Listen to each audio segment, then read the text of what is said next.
Evet efendim, Kudüs'teyiz, Mescid-i Aksa'nın avlusundayız ve mübarek Miraç kandilinizi bizzat Miraç hadisesinin cereyan ettiği bu mukaddes mekandan bir kez daha yürekten tebrik ediyoruz. Yatsı namazı kılındı, tesbih namazının ilk 2 rekatını bitirdik ve biz birazdan kitleyecekler burayı. Tesbih namazının son 2 rekatına kalmadan şimdi Mescid-i Aksa avlusunda sizlere bu gece, bilmiyorum, Türkiye tarihinde böyle bir şey herhalde yapılmadı. Dünya tarihinde yapıldı mı? Keşke yapılsa. Bu topraklar ilgi, alaka bekliyor. Sizler çok buraları seviyorsunuz, ilgileniyorsunuz. Ve bizler de madem buralara geldik ve Miraç gecesindeyiz, hepimizin çok merak ettiği o mukaddes güzergahı sizlere anlatmak istiyoruz. Bakın, Emeviler döneminde yapılmış Mescid-i Aksa Cuma Camisi burada. Yine aynı dönemde yaptırılmış olan Kubbetü's Sahra Kaya Kubbesi burada. O mukaddes kaya hemen altımızda, ilerimizde ve şu gördüğünüz arazinin tamamı aslında Kur'an-ı Kerim'in uzak mescid, Mescid-i Aksa olarak anlattığı yer ve o gece Peygamber Efendimiz sallallahu aleyhi ve sellem, yani Miraç hadisesinin yaşanacağı akşam, Kabe'nin hemen avlusunda bir dönem kırmızı sütunun bulunduğu bir yerdi orası. Amcasının kızı Ümmü Hani'nin evinin bir köşesinde Burak dediğimiz kanatlı bir at vasıtasıyla Mekke'den Kudüs'e Kur'an-ı Kerim'in uzak mescit olarak anlattığı yere buraya gelecek. Ve Burak'ını buraya bağlayacak ve buradan mukaddes kayıya doğru adım adım ilerleyecek. Uzun bir atlama yapalım. Miracın ertesi günü müşrikler soracaklar. Miraç hadisesine gerçekleştirdiğini duyunca, çok kısa bir sürede Mekke'den Kudüs'e geldiğini öğrenince bize bunu ispatla diyecekler. Ve Peygamber Efendimiz sallallahu aleyhi ve sellem de bu mekanda gördüğü yapıları anlatacak. Şu kadar sütun vardı, şöyle kemerler, böyle yapılar vardı diyecek. O yapılar hangisiydi? Şu arkamızda gördüğümüz Mescid-i Aksa Cuma Camisi miydi? Elbette hayır. Çünkü bu Emeviler döneminde yapıldı. Peki Kubbetü's Sahra dediğimiz kaya kubbesi miydi? O da Emeviler döneminde yapıldı. Süleyman Mabedi olabilir mi? O da olamaz. Çünkü Süleyman Mabedi milattan önce 586'da yapıldıktan 500 sene sonra Babiller tarafından yıkıldı. Herod tarafından yaptırılan ikinci mabet olabilir mi? O da olamaz. Çünkü milattan önce 30'da yapıldı. Milattan sonra 70'te Roma İmparatoru Titus tarafından yıkıldı. Peki Peygamber Efendimiz sallallahu aleyhi ve sellem Miraç gecesi buraya gelip de Burak'ını buraya bağladığında, buradan adım adım Kubbetü's Sahra'ya doğru yürüdüğünde, onun buradaki bu seyahatine hangi yapılar, hangi eserler görmüştü? Hadi gelin önce size onları göstereyim.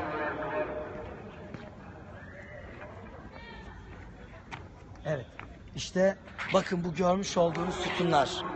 Dört bir taraf bu sütunlarla çevrili.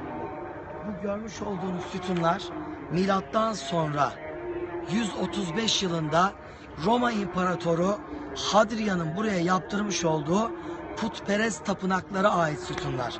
Bir putperestin putperestlik adına, dinsizlik adına yaptırmış olduğu tapınakların sütun başlıklarını bu kadar sevgiyle seyredeceğimi bir sanat tarihçi olarak ben de tahmin etmezdim.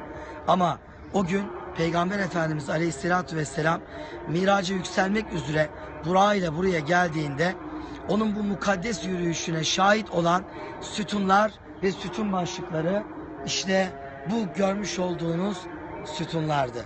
Onlar gördüler, sadece onlar şahit oldular. Peki Efendimiz ne yaptı? Önce Burak ile buraya indi. Bu mukaddes Mescid-i Aksa arazisine.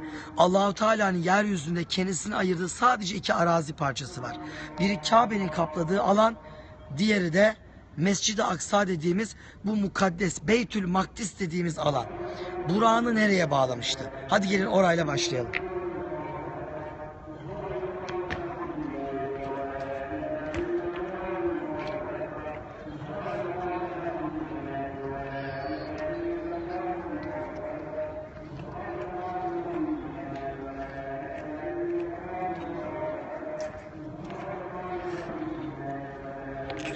Tam arkamızda küçücük bir mescit görüyorsunuz. Bu görmüş olduğunuz mescit Burak Mescidi ve Burak Mescidi aslında bizlere o mukaddes varlığı da anlatıyor. Cennetteki buraklardan bir tanesi. Ve bu gördüğünüz yere Efendimiz sallallahu aleyhi ve sellem geliyor. Burağını bağlıyor. Burağını buraya bağladıktan sonra buradan Kubbetüs Sahra'ya doğru yürüyor. Tabi burağını bağlamış olduğu bu duvara biz Burak duvarı diyoruz. Halbuki bu duvara bütün bir dünya West Wall, Batı duvarı diyor. Yahudiler de bu duvara ağlama duvarı diyorlar. Çünkü bu duvarın tam arkasında Yahudiler kendi inançlarına göre ağlıyorlar. Kubbetüs Sahra'ya doğru yürüyoruz.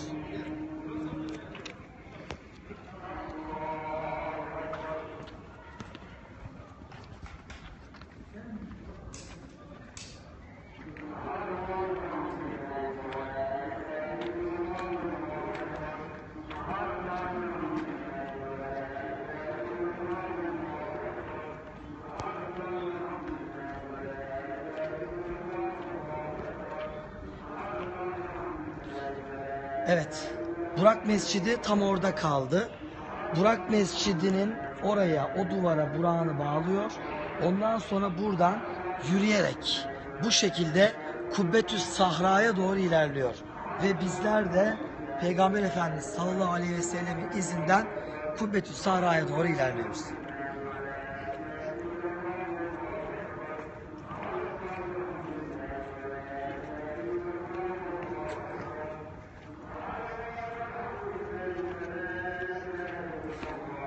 Tabi Efendimiz sallallahu aleyhi ve sellemin izinden Kubbetüs Sahra'ya, o kutsal kayaya doğru giderken bizi Memlükler döneminde bu Beytül Makdis'in dört bir tarafına yaptırılan bir takım tarihi medreseler karşılıyor.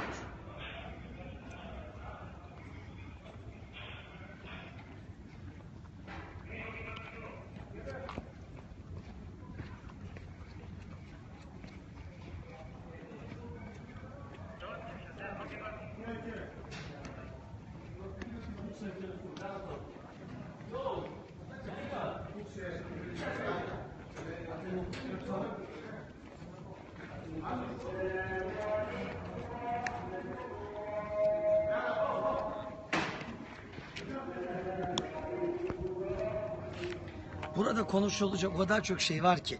Birazdan kapıları kilitlemeyecek olsalar ben burada sabaha kadar sizi gezdiririm. Mesela Eyyubilerin son hükümdarı Salih Eyyub'un buraya yaptırdığı bir Darül Kurra, bir okul binası. Namazgah da ona ait. Mesela hemen şöyle yüzümüzü çevirdiğimizde Osmanlı Devleti'nin Yavuz Sultan Selim'le burayı fethettikten sonra buraya yaptırmış olduğu ilk Osmanlı eseri olan Kasım Paşa'nın şadırvanı. Şuraya doğru baktığımızda Memlük Sultanı Kayıtbay'ın buraya yaptırmış olduğu meşhur Eşrefiye Medresesi. Yani bunların hepsi o günlere ait eserler. Kubbetüs Sahra'ya doğru yürüyelim.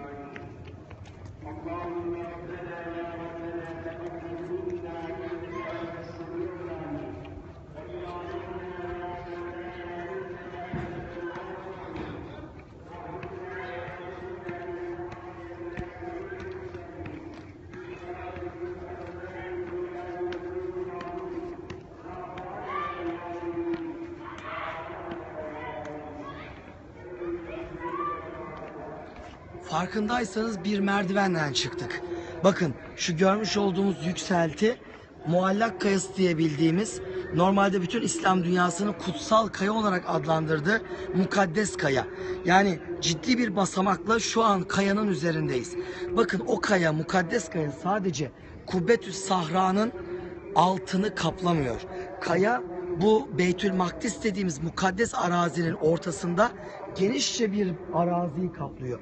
Yani şu gördüğümüz alanın tamamı aslında mukaddes kayanın kapladığı bir alan. Bunun üzerinde sadece küçücük bir bölüm Emeviler döneminde Abdülmelik bin Mervan tarafından yaptırılan bu kubbe tarafından kaplanıyor. Efendimiz sallallahu aleyhi ve sellem Burak'ını oraya bağladıktan sonra Batı duvarına, Burak duvarına aynen bizim yürüdüğümüz yoldan yürüdü. Buraya geldi ve Muallak Kayası'nın, kutsal kayanın üzerine çıktı. Bu kayaya yakın olmak Allahu Teala'ya yakın olmak anlamına geliyordu. Davut peygamber ve Süleyman aleyhisselam kurbanlarını bu kayanın üzerinde keser, Allah'a münacatlarını burada yaparlardı. Nice büyük peygamber ya da nebi ya da onlardan sonra gelmiş olan din büyükleri, mutasavvıflar hep bu kayaya yakın olmak, eserlerini burada yazmak, ibadetlerini burada yapmak Allah'ı burada yakarmak istediler. Hadi şimdi gelin Efendimiz sallallahu aleyhi ve sellemin yürüdüğü o yol üzerinde onun hatıralarını devşirmeye devam edelim.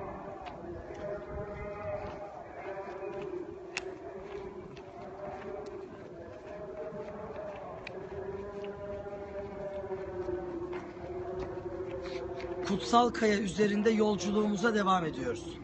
Ve bu mukaddes kayayı adımlarken bir tarafımızda Kudüs Cuma Camisi, Mescid-i Aksa Cuma Camisi var. Öbür tarafımızda Kubbetü's Sahra, yani kaya kubbesi olarak adlandırılan o mukaddes ikinci mescit var.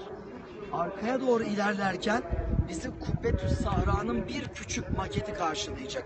Emeviler döneminde Kubbetü's Sahra buraya yapılacağı zaman önce bunun bir prototipi yapılmış. Nereye yapılmış? Peygamber Efendimiz Aleyhisselatü Vesselam'ın Miraç gecesi bizzat buraya geldiğinde göğe yükselmezden evvel onu karşılamaya gelen cennet hurilerini gördüğü bir makam var. İşte o makam şu görmüş olduğumuz küçücük kubbenin bulunduğu alan. İşte tam orada, işte tam o mukaddes alanda cennet hurileri Efendimiz'i karşılıyor ve oradan sonra refrefle göğe doğru yükseliyor. Bu gördüğünüz alanda o karşılama merasimi gerçekleşiyor. Arkasından devam ediyorlar. Hadi biz de ilerleyelim.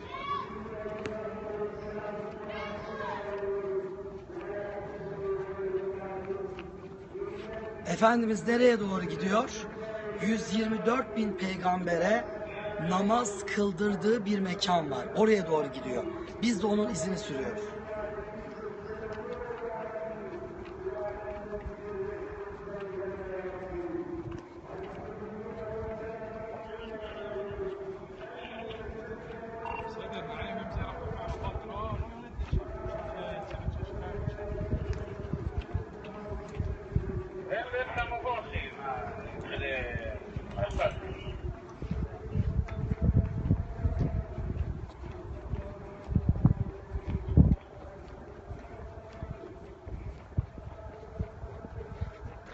İnsan gerçekten üzülüyor. Miraç gecesinde şu gördüğünüz arazide iğne atsanız yere düşmemesi gerekirdi. Halbuki ne kadar boş, ne kadar mazlum, ne kadar sahipsiz. Neden Müslümanlar gelmiyorlar? Halbuki onların gelmeleri için hiçbir engel yok, hiçbir sıkıntı yok. Evet, biraz daha ilerleyelim. Efendimiz Aleyhisselatü Vesselam, bakın şu tam görmüş olduğunuz yer. Burada küçücük bir kubbe var ve bu kubbenin içerisinde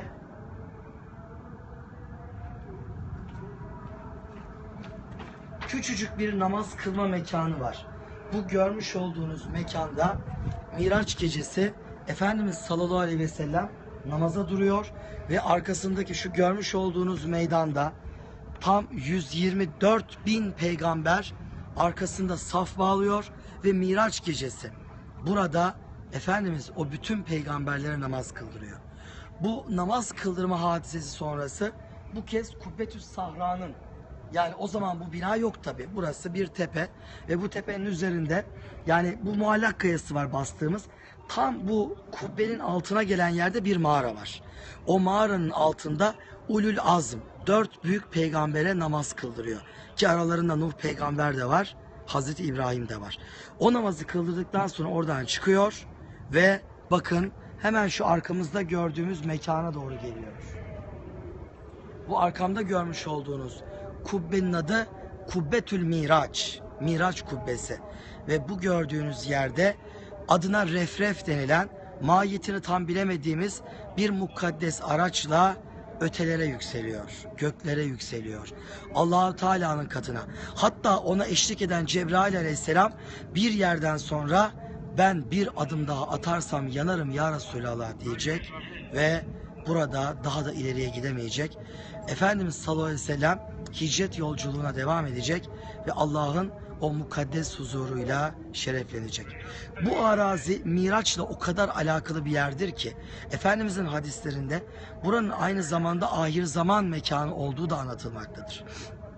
Bu gördüğünüz mekanın ötelerle çok ciddi alakası vardır. Mesela burada gördüğünüz bazı kubbeler, bakın şurada bir kubbe görüyoruz. Bu kubbenin adı Hazreti Musa kubbesidir. Neden? Çünkü Peygamber Efendimizin Miraç'tan getirdiği en güzel hediye 5 vakit namazdır. Normalde bu namazın 50 vakit olduğunu, daha sonra Efendimizin daha aşağı katlara inip her seferinde Hazreti Musa'nın senin ümmetin 50 vakte güç yetiremez, Allah Teala'dan bunu düşürmesini rica etmesi üzerine 5 vakte kadar düşürdüğünü biliyoruz. İşte Miraç'ta Hazreti Musa'nın da çok ciddi bir etkisi var. Hadi gelin şu kuyularla bu geceki yolculuğumuzu bitirelim. Bir oraya doğru yürüyelim. Değil mi bu? Birazdan görüşelim Allah. abi. Çekimdeyim. Şu an çekimdeyim abi. Tamam. Çok sağ olun. Bakalım. Ya. Burada çok güzel bir hava var. Çok güzel bir muhabbet var. Herkesle görüştük. Yani sarmaş dolaş olduk. Türkiye'nin dört bir yanından gelen insanlarımız. İnanın o sevgi halesi çok güzel. Ama buruz, üzgünüz, boynumuz bükük. Yani şu avluya giremememiz lazımdı bizim. Şu avluda yer bulamamamız lazımdı. Şu çekimi zorla yapmamız lazımdı. Ama gelin görün ki o kadar boş ki. Hele Miraç gecesinde. Yani her zaman sıklıkla ya Umre'ye gider gibi buraya gelmek lazım. Burayı görmek lazım. Burası çok farklı bir yer. Kuyularla bitiriyoruz.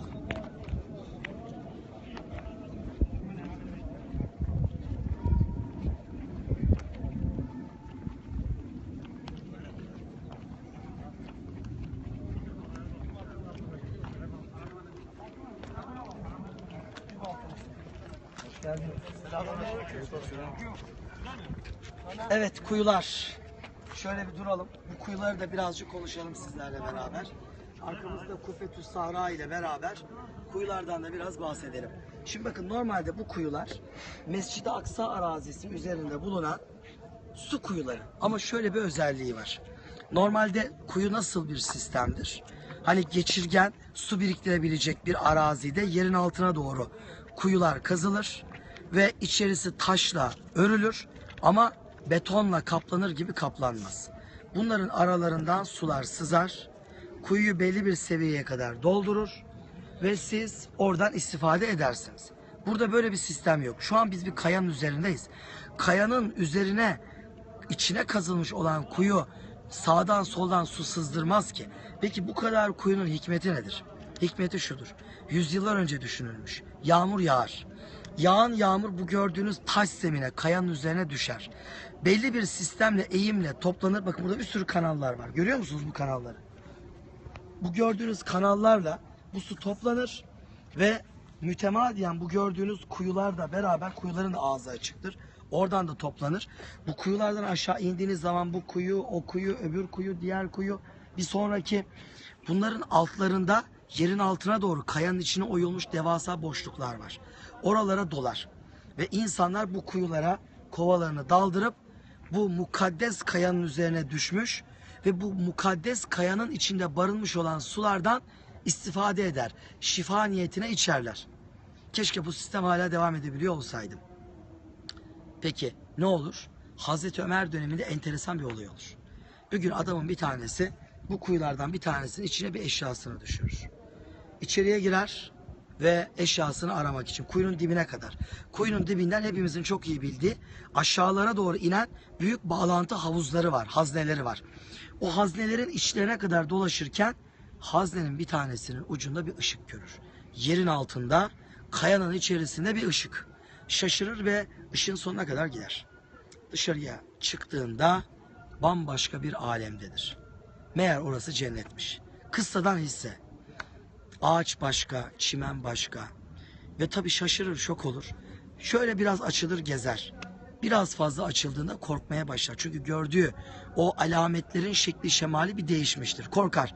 Gerisin geriye döneyim der. Geriye döneceği zaman der ki insanlar benim bu gördüklerime inanmayacaklar. Ben buradan bir şey götüreyim yanıma. Ve tutar oradaki cennet ağaçlarından birinin yaprağını koparır. Ve o şekilde gelir ve kuyudan çıkar. Evet bunu sağda solda çok anlatır. Bunu duyup da merak edip kuyuya girenler çok olur. Ama o taş içindeki haznelerde dolaşıp hiçbiri ne bir ışık, ne bir menfez, ne de onların açıldığı bir cennet ortamı görür. Hadise Hazreti Ömer'e kadar iletilir. Hazreti Ömer der ki, ben Peygamber Efendimiz Aleyhisselam'dan işitmiştim. Cennet ağaçlarının yaprakları kurumazmış. Gidin o adamı bulun, yanında getirdiği yaprağı inceleyin. Yeni koparılmış gibi taze duruyorsa o adam doğru söylüyordur der. Medine'den üşenmez buraya gelirler Kudüs'e. Adamı bulurlar, yaprağı görmek isterler. Adam yaprağı gösterir. Sanki yeni koparılmış gibi taptazedir. Yani kıssadan hisse. Bu mukaddes kayanın üzeri. Beytül Makdis dediğimiz Allahu Teala'nın kendisine ayırdığı 1'e 1000 sevap verilen şu mukaddes alanın içerisinde Allah'a yakın olmak için bir rampa vardır. Peygamber Efendimiz sallallahu aleyhi ve sellem göğe nereden yükseldi? Buradan yükseldi. Hazreti İsa göğe nereden yükseldi? Kudüs'ten. Yine bu mekanlardan yükseldi. Bakın Kabe'den değil, Mekke'den değil. Mekke'den buraya geldi ve buradan yükseldi. Demek ki asansör burada. Demek ki ışınlanma odası burada. Demek ki rampa burada. Allah'a yakın olmak, Allah'a kurbiyet kesbetmek istiyorsak evlerimizde değil. Burada, özellikle burada aramamız gerekiyor. İslam mutasavvıfı hayatlarının bir dönemini hep burada geçirmeye çalıştılar. Muhittin İbn Arabi Hazretleri, İmam-ı Gazali Hazretleri gibi nice kıymetli zat hayatlarının bir döneminde burada bulundular ve burada eser verdiler. Çok uzattım. Bu mübarek gece kıymetli bir zaman dilimi. Vaktinizi çok almak istemiyorum. İnşallah Ekim ayına yetiştirmeye çalıştığım bir Kudüs kitabı hazırlıyorum. Ve bu kitabın içinde öyle şeyler yer alacak ki. İnanın her geçen gün yeni yeni şeyler öğreniyoruz. İnanın bundan 2 ay önce gördüğüm Kudüs'ten çok farklı bir Kudüs görüyorum. 2 ay sonra daha farklı olacak. Ecdat buralara çok farklı bakmış. Yani burası sadece hani mukaddes bir yer, hadi gelelim ibadet edelim yeri değil. Burası insanların ilham kovaladığı bir yermiş. Bu Beytül Makdis denilen dikdörtgenin dört bir tarafını ecdat, Eyyubisi, Memlüklüsü, Osmanlısı o köşeden bu köşeye, bu köşeden şu gördüğümüz köşeye kadar, oradan da bu köşeye kadar buraları okullarla donatmışlar.